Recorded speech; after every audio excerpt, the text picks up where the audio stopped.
नमस्कार, मेरा नाम है डॉक्टर पूरू धवन और आज इस वीडियो में हम बात करने वाले हैं एवी फिस्टुला के बारे में। क्योंकि किडनी के पेशेंट आते हैं, वो पूछते हैं डॉक्टर साहब हमें बोल दिया गया है हमें एवी फिस्टुला बनवाना है, हम बनवाएं ना बनवाएं। लोगों को बहुत डर लग रहा होता है क्योंकि उनको लगता है कि सर्जरी है, बहुत बड़ी सर्जरी है, तो उसके फ़ायदे उसके नुकसान क्या हैं। उनको लगता है कोई पाइप अंदर डाली जाएगी। तो बहुत सारे ऐसे सवाल होते हैं जो कि किडनी पेशेंट के माइंड में उठते हैं जब उनको बोला जाता है कि आप फिस्टुला बनवाएं।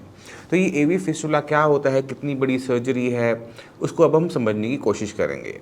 तो जब किडनी पूरी तरह से ख़राब हो जाती है, जब कोई ऑप्शन नहीं बचता डायलिसिस करवाने के सिवाय, तो डायलिसिस को ईज़ी करने के लिए फिस्टुला को बनाया जाता है।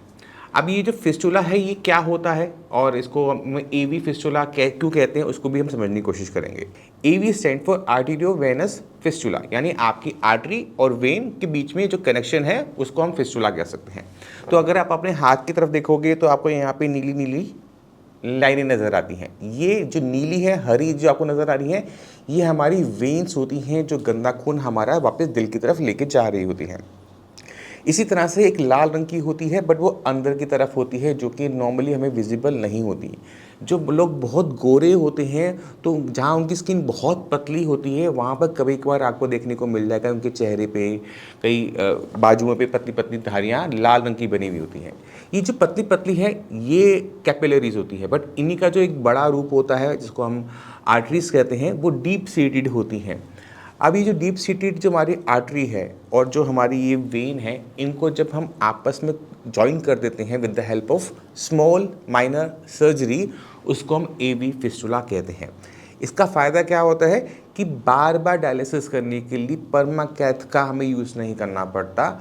हम 2 सिरिंज को डालकर काम कर लेते हैं, ब्लड लेने देने का काम बड़े आराम से वहीं से हो जाता है। तो डायलिसिस को सुगम बनाने के लिए, ईजी बनाने के लिए एवी फिस्टुला एडवाइस किया जाता है।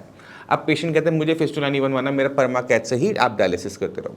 परमाकैथ में सबसे बड़ी दिक्कत क्या होती है कि जैसे ही मौसम थोड़ा उमस भरा होगा या फिर गंदगी थोड़ी सी होगी, हवा में डस्ट ज़्यादा होगी, तो आपके परमाकैथ में इन्फेक्शन होने के चांसेस ज़्यादा हैं। यानी अगर इन्फेक्शन हो गया तो सेप्टिसीमिया बनने के चांसेस होते हैं, बार बार बुखार आने की दिक्कत देखने को मिल सकती है। हो सकता है कि 99 का बुखार हमेशा बना रहे क्योंकि वो एक फॉरेन बॉडी की तरह बॉडी में एक्ट कर रहा होता है, जिससे पेशेंट की जो रिकवरी में दिक्कत आती है। ये सब में नहीं होता, कुछ केसेस में होता है। इसलिए डायलिसिस को थोड़ा सा ईजी बनाने के लिए एवी फिस्टुला को क्रिएट किया जाता है। मान लो कि आज क्रिएट किया गया तो 45 दिन तक उसे मैच्योर होने का टाइम लगता है। जो जख्म बना है, जो हमने टाँके लगाए थे, वो खुलने तक का टाइम होता है और जो हील अप होना होता है वो हील अप हो चुका होता है। तो 45 डेज़ का वेटिंग पीरियड होता है। अब इसके साथ क्या होता है कि कुछ कॉम्प्लिकेशंस भी कभी कभार हमें देखने को मिल जाती है। जैसे फिस्टुला बनाया, वो चला ही नहीं, बॉडी ने जब हील अप किया तो उस फिस्टुला को अपने आप बंद कर दिया। ये छोटी छोटी कॉम्प्लिकेशंस होती हैं। अब फीमेल्स के अंदर क्या होता है कि उनकी बॉडी बहुत पतली होती है तो उसमें हमें आर्टरी और वेन को ढूंढने में दिक्कत होनी शुरू हो जाती है कि आर्टरी और वेन मिल ही नहीं पा रही, या फिर वो इतनी पतली हैं कि उनको आप स्टिच नहीं कर सकते, उनको आपस में जोड़ नहीं सकते। बूढ़े लोगों में क्या होता है कि जैसे ही अगर से आप कोशिश करते हो कि आप इसे स्टिच कर दो तो वो क्रैक होनी शुरू हो जाती है, फटनी शुरू हो जाती है, तो वहाँ पर भी एवी फिस्टुला नहीं बन पाता। तो ये छोटी छोटी कॉम्प्लिकेशन देखने को मिल सकती हैं, बट इनसे घबराने की ज़रूरत नहीं होती। आपको हमेशा अपनी किडनी पे काम करते रहना पड़ता है अगर आपकी किडनी ख़राब होनी शुरू हो चुकी है तो। डॉक्टर ने आपको अगर एवी फिस्टुला बोला हुआ है, अगर किडनी लेवल 10 से ऊपर है तो आप बनवा लो। अगर आपका किडनी लेवल 5, 6, 7 के आसपास है तो आपको अपनी पूरी कोशिश करनी चाहिए कि ये लेवल आगे ना बढ़े। अब जो क्रिएटिनिन है, आपको समझने की ज़रूरत है कि वो अपने आप कभी भी नहीं बढ़ा। कोई ना कोई और बीमारी थी जिसने हमारी किडनी को नुकसान पहुंचाया और जिसकी वजह से किडनी ने काम करना छोड़ते हुए क्रिएटिनिन और यूरिया को बढ़ाना शुरू कर दिया। और इसमें 80% कारण क्या मिलता है? हाई ब्लड प्रेशर और हाई शुगर लेवल। अगर बीपी शुगर आपकी ज़िंदगी में ना होता तो किडनी खराब भी नहीं होती। और अगर आप आज इस वीडियो को देख रहे हो, बीपी शुगर आपका बढ़ा हुआ है, तो ये आपका सबसे बड़ा कारण बनेगा आपके डायलिसिस का।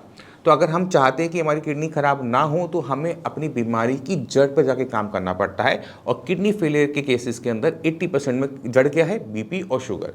तो आज अपना बीपी चेक करो, शुगर टेस्ट करो और मेक श्योर करो कि वो नॉर्मल लेवल्स पर है। आपको अपनी बीपी शुगर को हर किसी कीमत पे कंट्रोल लेकर आना पड़ेगा।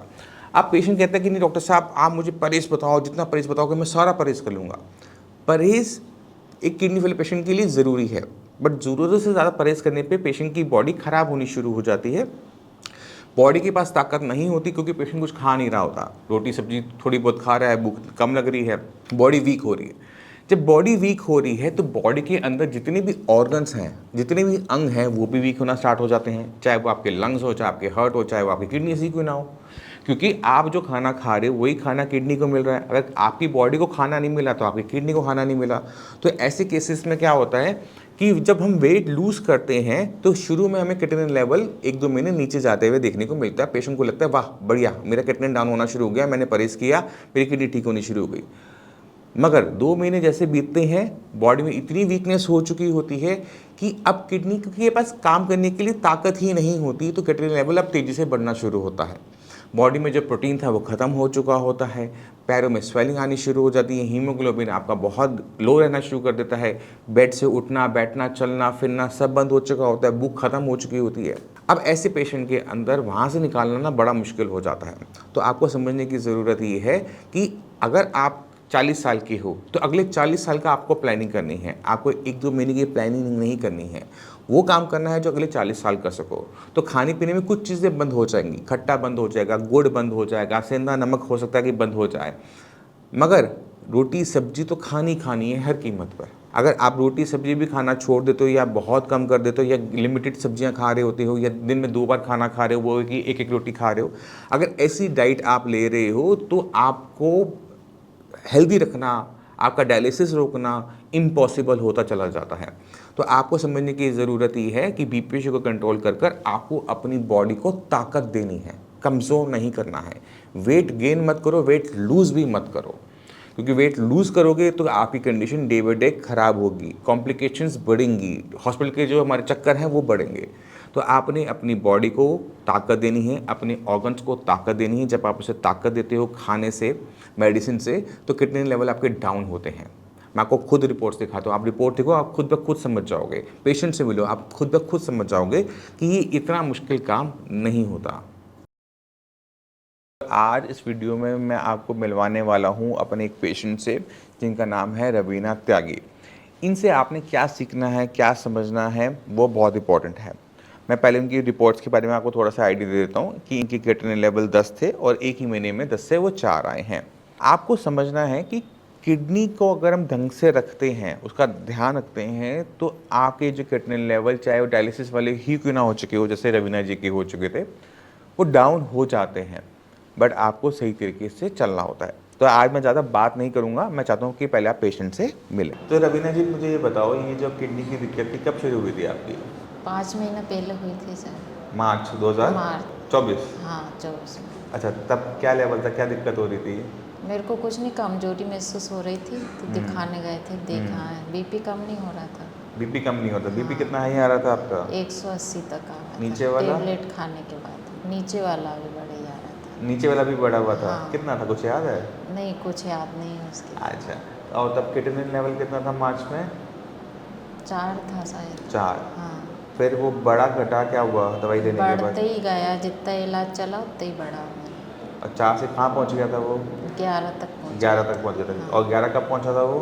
11 मई जून में पहुँच गया था। जून में। और यहाँ पे कब आए? जून से ही जहाँ से शुरुआत करी और सर। अब कितना लेवल है?